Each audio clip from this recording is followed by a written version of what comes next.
Добар ден, почитувани гледачи.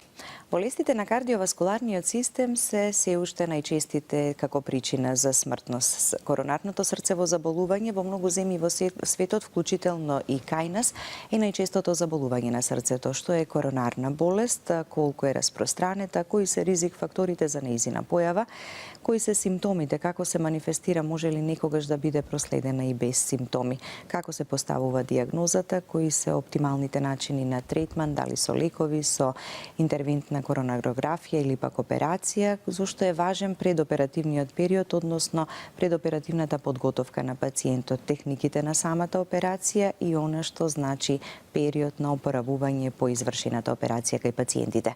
На оваа тема денеска во визите разговараме со доктор Елвис Мустафа, кардиохирург од клиничката болница Аџибадем Систина.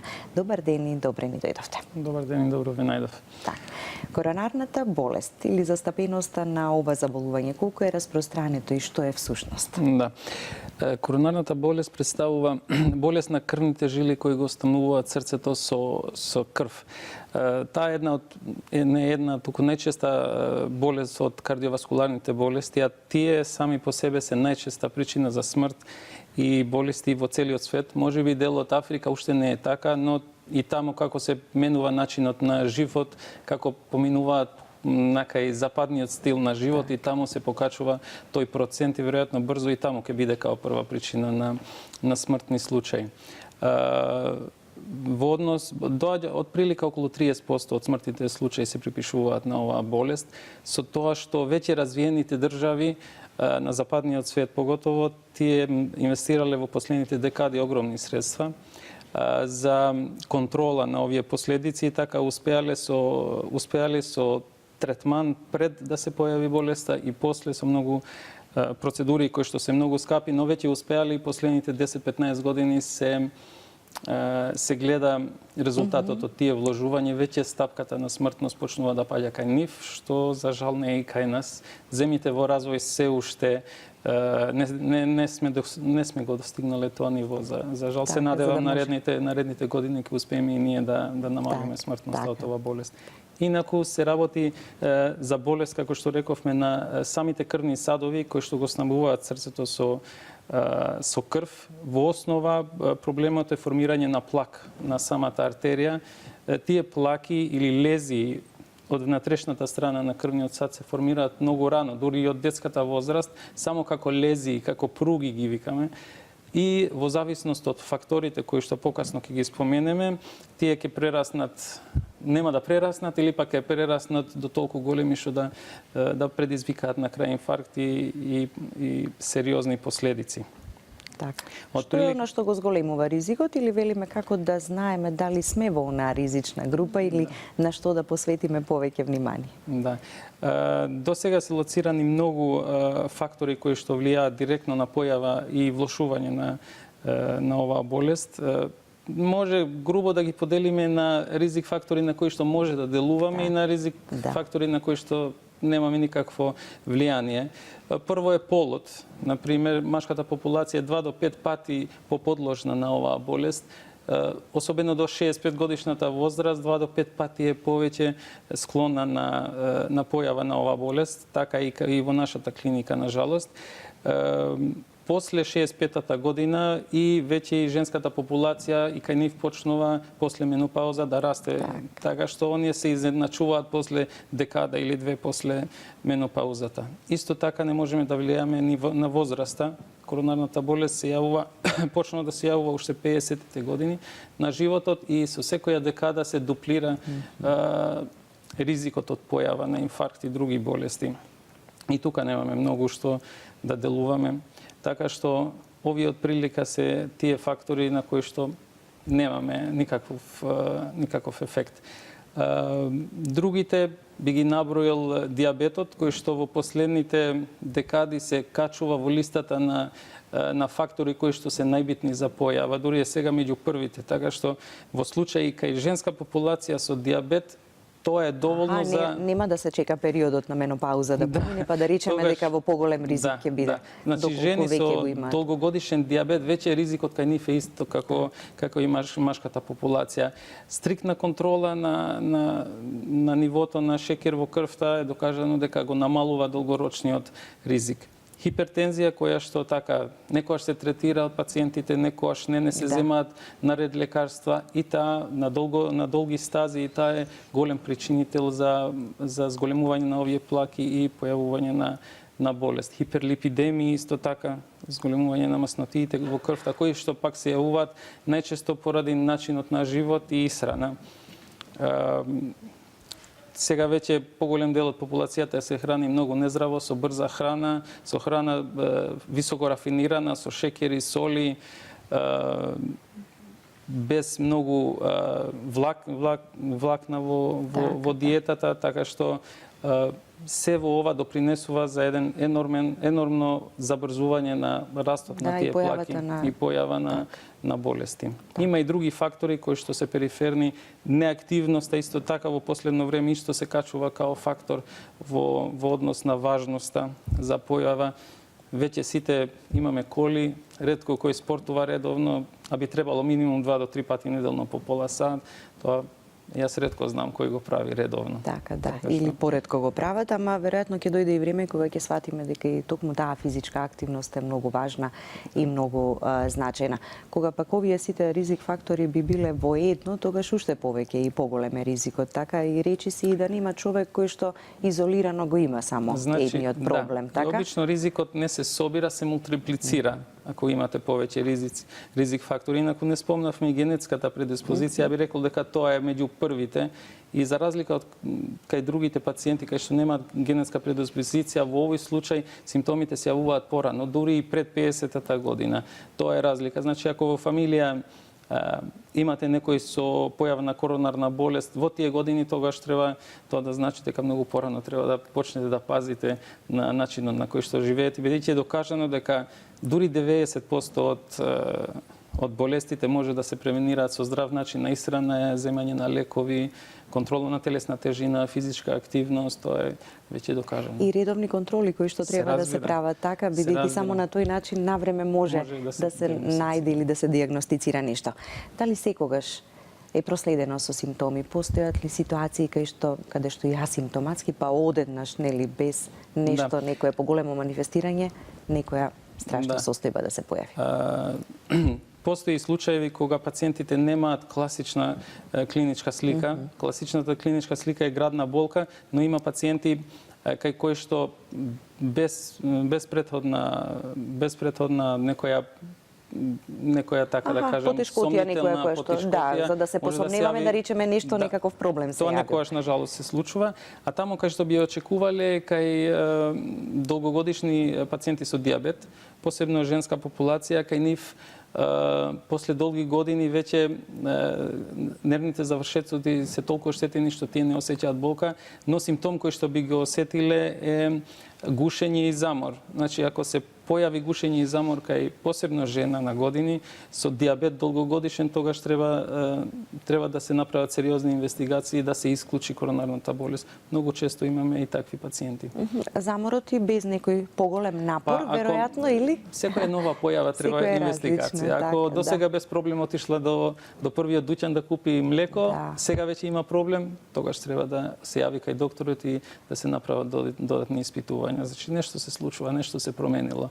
А ако плюс има диабет, тогаш уште подетално треба да се... Така, воопшто не сме и не треба да се чека, така? Да. Во поглед на дијагностицирањето, што е тука важно, што би требало да се спомене? Во тој поглед мора да се проследи целиот зинџир од пациент па до доктор прва инстанца, доктор втора инстанца. Прво самиот пациент треба да се појави кај докторот при појава на градна болка, замор, гушење. Посебно ако тие проблеми не ги немал порано, да се појави кај својот доктор, својот матичен доктор да посумна дека се работи за коронарна болест, да го прати на кардиолог. Сега, после тоа, може да се направат инвестигации кои што стандардно се прават, едно обично ЕКГ кое што во мир би ни покажало дека нешто се случило порано, некој инфаркт. но не многу плюс од тоа, или ехокардиографија ако се направи, и тогаш може да видиме резултати и последици од коронарната болест, но тие веќе се касни. Би сакале да ги најдеме пациентите пред тие знаци. Најдобро е стрес ЕКГ да се направи. Тоа е едно ЕКГ кое се снима електрична активност на срцето при замор. Значи, некоја стеснувањата се доволни да крв поминува кроз нив во мирна состојба, но кога од срцето барате повеќе да работи, кроз тие стеснување не може да помине доволно крв и тогаш тој дел од мускулот веќе страда од кислород. Тоа страдање ние може да го фатиме со ЕКГ, дури да знаеме од која страна тоа се случува и тоа веќе високо индикативно за коронарна болест. Следниот чекор, ако ова се случи веќе во рацете на интернист, на кардиолог пациентот, следниот чекор е се разбира коронарографија. Тогаш се прави коронарографија и се прави дефинитивна диагноза во однос на степенот на коронарната болест. Значи има 3 главни крвни садови на срцето и во однос на наодот што ќе го најде колегата кардиолог се одлучува дали ќе се стентира пациентот, дали ќе се третира медикаментозно само или пак ќе се одлучи да се оди на операција. Има и други студии, MPS, Myocardial Perfusion Study се вика, тоа е метода со која се користат радиоизотопи. Таа метода поретко се користи на нас кардиохирурзите, некогаш ние ја бареме кога ни треба да кај тешко болни пациенти да видиме колку е виабилен миокардот. Во превод, дали имаме доволно жив миокард за да ја ставиме бајпас на некоја регија од срцето. Дали вреди, бидејќи операцијата не е секогаш лек. Некогаш е само ризик кој што не е потребен за пациентот. Така што и MPS некогаш користиме и доста добра техника да ни покаже во однос на тоа колку е перфундиран мускулот на срцето и во однос на помош, во однос на одлука за понатамошен третман. Што ќе се преземе и како ќе се продолжи понатаму. Ќе ги слушнеме гледачите, па конкретно ќе подобјасниме, односно ќе објасниме за самата операција, ставањето на бајпасот, што значи тоа, предоперативната подготовка, периодот по изведувањето на таа интервенција. Добар ден, доколку веќе го имаме првиот гледач, повелете, ве слушаме. Ало, добар ден. Добар ден. Добар ден. Да, ве слушаме одлично, повелете со прашањето. Јас вака да ви кажам, значи,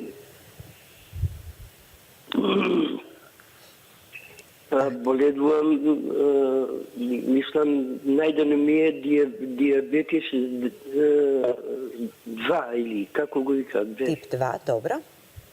Ама во неколку наврати.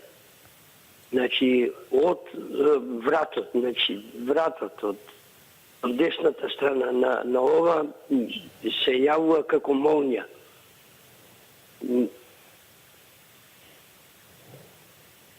Дали Како податоци многу ни се малку, така? Дополнително може ли да кажете, доктор? Јас ви го кажувам тој податок што е. Ајде вака, ќе слушате. Затоа што кажувате, што во емисијата дека има врска, значи срцето со диабетот. Со диабетот, да, секако да. Горит, ви благодариме. Да. Значи пациентот објаснува болки во едната рака во вид на молња и вилица или врат, така нешто спомна. Ангинозните болки некојаш може да се појавите и на тој вид болка сме виделе болка на грбот, на вилицата само, на врат или на едната рака. Тие обично се појавуваат при напор, кај стабилна ангина, ама може да се појават и без напор, и без некое правило кај нестабилната ангина. Во овој случај има можност такви болки во вид на молња да бидат и од спинална проблеми со спиналните дискуси, дискус хернија на вратните пршленови може често да даваат такви болки кои што се појавуваат одеднаш во вид на молња, така ги објасни гледачот, така што, но сепак он веќе се диабетичар на години, он веќе се смета за високоризичен пациент, па би предложил да се исклучи и коронарната болест, бидејќи со дискус на вратни пршлени ќе може да се живее.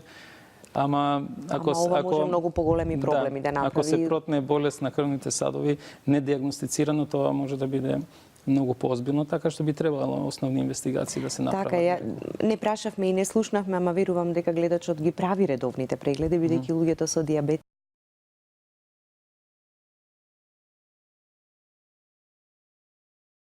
самата болест од кардиоваскуларните заболувања. Препораката повторно до него ќе биде, нели, комплетни анализи, уште еднаш може би контрола, така, специфична пратење од неговиот доктор кај кардиологот, па да се исклучи коронарна болест или некоја друга болест со срцето. Така. Добар ден и за следниот гледач, повелете, ве слушаме и вас. Добар ден, господја Билјана и докторот. Докторе, јас врвни доктори посетив и сета ово срцето ми е вред, а јас осеќам многу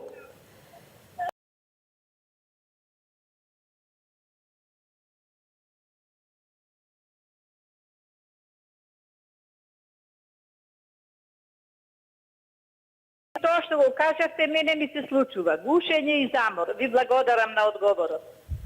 Добро, во ред. Ви благодариме и ние вам. Од една страна, нели? Дека е се во ред како што ако е се во ред, треба, ако навистина се направени ехокардиографија, видени се и валвулите на срцето дали функционираат добро, можеби да се направи некоја стрес ехокардиографија или стрес ЕКГ, да се дообјасни и да се исклучи комплетно срцево заболување. После веројатно замор, гушење може да добиете и кога сте анемични и кога имате проблеми со белите дробови, но некоја стрес испитување на срцето може би било во ред во овој случај. така Да се види, не знам докаде, кога е направено ехо, што е направено, да, тие податоци ги немаме и затоа вака само можеме препорака да дадеме што следно би се направило. И ако велиме кога ќе се исклучи еден проблем, лекарот веројатно треба така да процени и да го упати пациентот што друго би можел да испита. Ние самите не знаеме и не можеме така и ниту да предпоставуваме. Пациенти доаѓаат, викаат, јас одев на доктор. Нормално, како сега имам тросадовна болест, коронарна, требам бајпас да направам. Обично ЕКГ не мора да покаже многу, крвна слика нема многу, да те слуша докторот со слушалици, и тоа нема многу, но како што спомнав порано, ако има болки вакви, тогаш можеби е време да се направи некоја стрес ЕКГ, ергометрија или стрес ехокардиографија. Так. Тоа се прави со лекови, да малце подлабоко се навлезе во диагностика. Така. Може Добар би ден. вредело. Така, да. Да го слушнеме и следниот гледач. Добар ден и за вас, повелете. Сакам се уклучам кај докторот. Да, веќе сте во визита вклучени, ние го очекуваме вашето прашање. Базове јас да се во обратам или на докторот? Како не ве разбрав, поставете го прашањето, ве слушаме ние. Оперисана сум 50 години, имам 4 бајпаса. Од тоа знамаки, постојано имам градни болки, се гушам и многу имам замор. Одам на лекар и никој ништо, вика ништо, не е ништо, не, а ја најче многу ноќи се гушам. Пустачи ме отече езикот и се гушам многу. Така, треба да поставите дополнително. Бев на доктор, си пиеве долни лекарствата што ми се од терапијата, од операцијата. Ме заморот го имам многу се гушам. Не знам што да правам, ќе кажа се обратам. Ехо на срце сте направиле? Ултразвук на срце? Не, скоро не сме направили на која ехо имам 2-3 недели направено, ехо немам направено скоро. Ке треба уште ехо да направите сигурно. Ако се гушите во текот на ноќта, би требало и ехо да направите, да. Така, добро. Спомена гледачката 4 бајпаса, јас колку што и убаво слушнав, па преку и одговорот на незиното прашање, онаа препорака што ја упативте до неа, ќе продолжиме да зборуваме сега за оперативниот начин, нели, на решавање, третманот, односно на коронарната болест. Предоперативната подготовка на пациентот, кога веќе ќе се донесе одлука да се направи вакво нешто, зошто е толку важен тој период и што или таа подготовка и што операциите на срцето се уште важат за многу сериозни операции, така што пред да ја направиме мораме да бидеме сигурни дека и другите системи на организмот, другите органи работат како што треба, се со цел да го намалиме ризикот на сама операција. на самата операција. Тоа што бараме најчесто е состојба на бели дробови, состојба на бубрези и периферија на крвни садови. Бидејќи ако тие 2-3 системи се додатно болни, имаме коморбидитети, тогаш ризикот од самата операција експоненцијално расте и некогаш е дури толку голем што и бенефитот од операција е помал него ризикот. Така што во предоперативната припрема ние доста озбилно приоѓаме, така што правиме скен на сите крвни садови на телото, бубрези, бели дробови и доколку наоѓаме било какви проблеми, прво ги рекомпензираме пациентите, ги доведуваме во состојба подобра од таа што колку што е можно која е дојден, за да намалиме ризик операција. Тој дел пациентите обично не знаат, доаѓаат, ние ги шетаме со количка, правиме додатни анализи, не знаат што се прави, но позадина се гледаат сите тие резултати и се проценува ризикот. И зошто толку многу испитувања така пред самиот момент на операција? И се проценува ризикот бидејќи и мала декомпензација на некој орган после операција се мултиплицира и многу тешко тие пациенти после да се водат во постоперативниот период. Така. Кога е потребно, зошто е потребно техниките на самата операција? Да. Кога веќе ќе одлучиме ние кардиолозите дека тој пациент не е за стент, отворено прашање, да, цело време кои пациенти се за стент, кои се за байпас операција, едностоп се прават студии, па клатното некојаш на нивна страна, некојаш на наша страна, како и да е, кога сите три крвни садови се болесни или кога е стеблото на левото коронарна артерија болесно или па кога технички не може да се стентира 2 или 1 крвен сад, тогаш веќе се одлучува дека подобро е операција и докажано е кај тросадовната коронарна болест дека долгорочно тие пациенти живеат подолго со помалку компликации него кога би се стентирале. Некојаш може технички да се стават и 10 стента, но е докажано дека долгорочно тие пациенти ќе имаат додатни компликации. Кога веќе е одлучено, пациентот е кај нас, го поминал предоперативниот скрининг, тогаш последен пат хируршката екипа седнуваме и го гледаме уште еднаш, ја гледаме коронарографијата, ги гледаме крвните садови, каде се стеснети, колку од нив може, колку од нив вреди да се направи байпас и кои графтови ќе се користат. Графтовите се артериите или вените кои што ги земаме и ги шиеме на самото срце, за тие понатаму да носат крв во срцето. Она премостувањето на крвните садови. Да, премостувањето се прави сепак со органи од самиот организам. Ги земаме од самиот пациент и ги шиеме на срцето за да носиме крв на дел од срцето кој што инаку би останал без крв од стеснувањето на самата коронарна артерија. Значи, кога тоа ќе одлучиме и кои графтови ќе ги земеме, кои артерии и вени. Најчесто, готово секогаш се користат артерии кои што одат од внатрешната страна на градниот кош, една или две. Тоа пациентите обично не го гледаат, но тоа секогаш се користи, тоа е најдобриот графт. Потоа, ние обично инсистираме да се користат артериски графтови, посебно кај помлада популација, така што радијалната артерија од раката под лактицата има две артерии, така што дозволува едната да се извади и да се користи на малце побитно место во срцето и некогаш и вени. Може да се случи некогаш да ги користиме и двете артерии од градниот кош, па така пациентите не гледаат други резови после операција во телото, викаат дали сте ми направиле байпас или не. Но и тоа е можност, некогаш и тоа го правиме. Артериските графтови се во принцип по-долготрајни и од венските. Самата операција, техниките има две големи техники, две начини да се сошијат тие байпаси на срцето. Значи, едната е со застанување на срцето, кога срцето ќе застане со работа и работиме фактички на мирно срце, и другата е без да се даде кардиоплегија, без да се запира срцето, се работи додека срцето работи.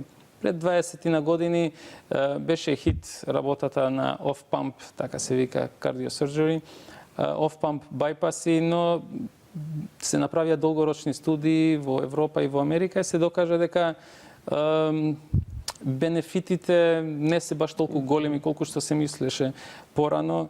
Во однос на број на графтови има во просек помалку, бидејќи технички е потешко да се изведат. Во однос на квалитет на анастомозите исто така се покажа дека има разлика, сепак е тешко да се соши анастомоза кај што секој милиметар е битен на срце кое што работи. Има техники кои што се користат за фиксација на тој дел од срцето, но сепак не исто. Така што во сегашни услови поголем дел од центрите работат on-pump хирургија на срцето, така што пациентот од која ќе се отвори градниот кош, се ставаат канили, така што се изолира срцето од крвта и се застанува со специјална течност, но крвта продолжува да циркулира во организмот, продолжува да носи кислород, све тоа го прави друга машина и додека е срцето комплетно мирно, ги шиеме тие анастомози на местата на кои што претходно сме одлучили дека може и дека вреди да се шие. Некојаш крвните садови или некој крвен сад е толку тенок и мал што е и додатен ризик ако се стави бајпаса, а не да имате бенефит доволен. Така што обично се работи со лупи, со зголемување 2,5 или 3,5. Секој милиметар е битен, се ставаат 3-4 бајпаси. Бројот на самите бајпаси не е толку битен. Тоа зависи од самата распространетост на самата болест кај самиот пациент и, како што реков претходно, достапноста на самите крвни садови, дали се за бајпасирање, дали се доволно големи, дали се пристапни. Така што некојаш 2, некојаш 4 бајпаса, но главно е да е реваскуларизирано целото срце. Би значило тоа дека тежината на болеста не ја одредуваме според бројот на бајпаси, и оној со еден и оној со неколку. Па може би он со еден, може би оној што е со еден е така малку во подобра позиција. Кај него, ако е некојаш има пациенти кои стварно само еден бајпас треба да се направи, тоа е обично кај луѓе кај што технички е невозможно со стент да се стави, а пациентот и покрај тоа што има само едносадовна болест има симптоми и тогаш треба да се направи операција и обично таквите операции ги правиме без застанување на срцето, тоа е технички така полесно. Полесно се изведува и обично така се прават. Постои и уште една техника баш за тие пациенти, мидкап, техника кога не мора да се отвори градната коска по средина, што е доста мутилантно. Тоа е минимална инцизија од едната страна на градниот кош. Исто така, off-pump се работи, технички е доста потешко за хирургот и за целиот став околу пациентот, но постоперативниот ток е полесен за самите пациенти. Бидејќи имаат помалку болка, дишат полесно, останувањето во болница е пократко и враќањето во нормални работни способности исто така е пократко кај нив, но таа е техника која ретко се користи, бидејќи ретко имаме и такви пациенти. Сега со напреднувањето на техниките на стентирање веќе се поретко и поретко ги гледаме. Можностите на операциите така се многу поголеми, така во споредба со она што порано да речеме сме го имале на располагање. Напредуваат и техниките на стентирање и самата техника на самата оперативна техника напредува цело време. Бајпасот овозможува на пациентот му овозможува нормално функционирање после тоа? Се разбира, бенефитот од бајпас е докажан долги години наназад. Значи, тој дел од срцето веќе добива крв од новите крвни садови кои што се сошиени и обично пациентот би требало да осеќа олеснување, би требало да може да му се врати кондиција, да може многу подолго да оди, да не осеќа градна болка.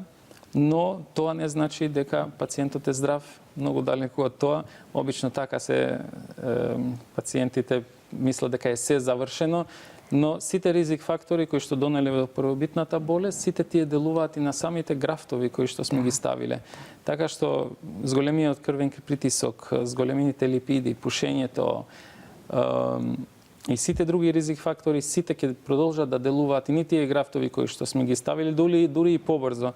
Така што ако се пациентите ако се одржуваат до нашите препораки, тогаш сигурно дека ќе живеат подолго и со помалку компликации него без операција. Тоа се подразбира. Бајпасот не значи дека сме исклучиле опасноста од атеросклерозата или налепувањето на масните наслови. Атеросклерозата повторно си продолжува се нели продолжува и во самите крвни садови на срцето, дури и на крвните садови кои што сме ги ставиле како нови бајпаси и кај нив продолжува така да се случува некогаш и на самиот бајпас, на самиот граф треба да се стави стент или па имаме случаеви кога самите графтови оклудираат, па мораме да реоперираме, што го зголемува неколкократно ризикот за пациентот во таквите случаи.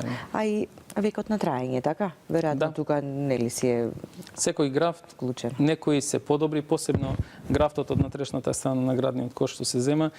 Тој е најдобриот графт, затоа се става и на главната артерија на срцето, најбитната, и ако е добро сошиен, тој може да трае и цел живот, има и после 10 години на 90% проточни се тие графтови, но кај другите веќе потребна е и добар outflow, што викаме ние, значи самата коронарна артерија на која што е прешиен графтот да биде добра за да може да влече доволно крв. Ако не е доволно добра, тоа ти е као вардар да го носиш у треска, нема кај да оди толкава крв, па ќе почне да се успорува протокот, шансите за тромбоза се поголеми, така што ризиците се покачуваат. Така да. Првиот, првичниот период по операцијата е многу поважен и позначен или подеднакво и понатаму во животот луѓето и пациентите со бајпас треба да бидат внимателни? Многу е значаен првите 5-6 дена после операција, но затоа ги држиме пациентите под наша контрола. Така. Ако е се во ред, пациентите кај нас остануваат 5-6 дена, значи тој период кога треба да се контролира многу одблиску крварење,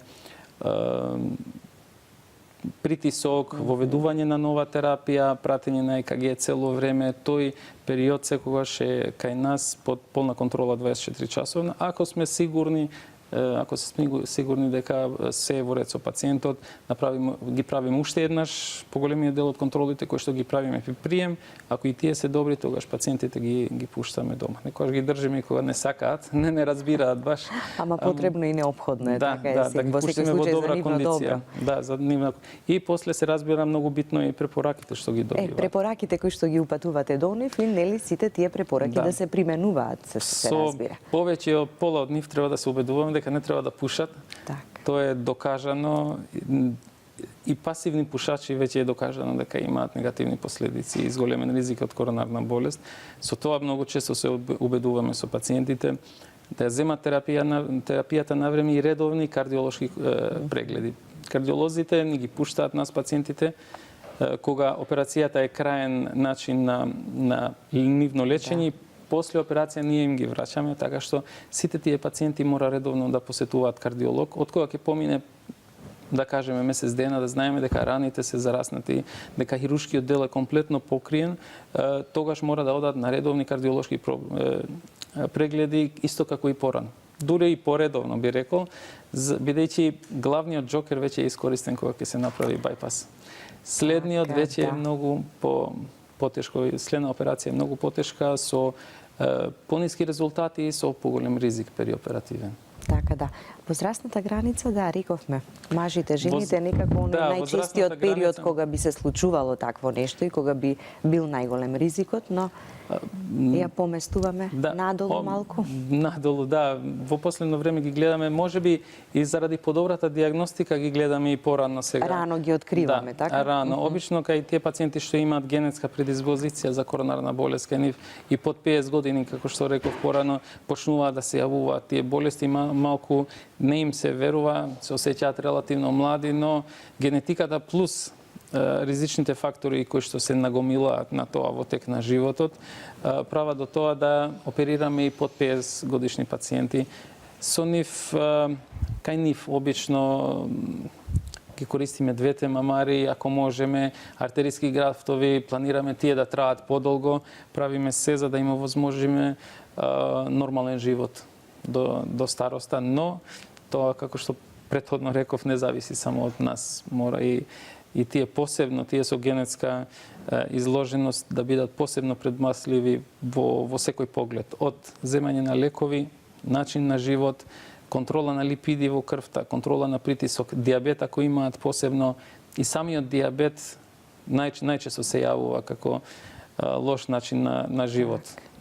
Адипозност, зголемена телесна тежина, диабет, после веќе имаме се нагомила тие ризични фактори и готово па сигурно на крај ќе имаат коронарна болест или болест на периферија, на периферните крвни садови, која што ќе бара сериозен третман, како што е операција. Така да.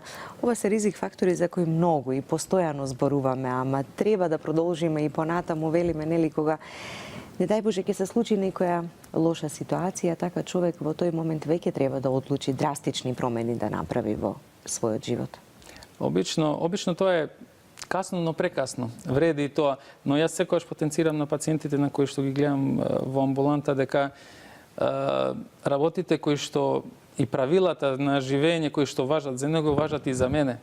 И за секого. Значи мора сите да почнеме веќе Докажано дека западниот начин на живот, со ова темпо на живот, со овој начин на исхрана 100% делува на зголемување на овие болести. Многу поевтино е ако се делува пред да се појават отколку после. Многу е полесно, со подобри резултати и поевтино и за целото општество е поевтино. И затоа велиме дека треба заедно да работиме сите на превенцијата за да го намалиме ризикот од сетова. Ви благодарам што ни бевте денеска на визита. Благодарам и на вас.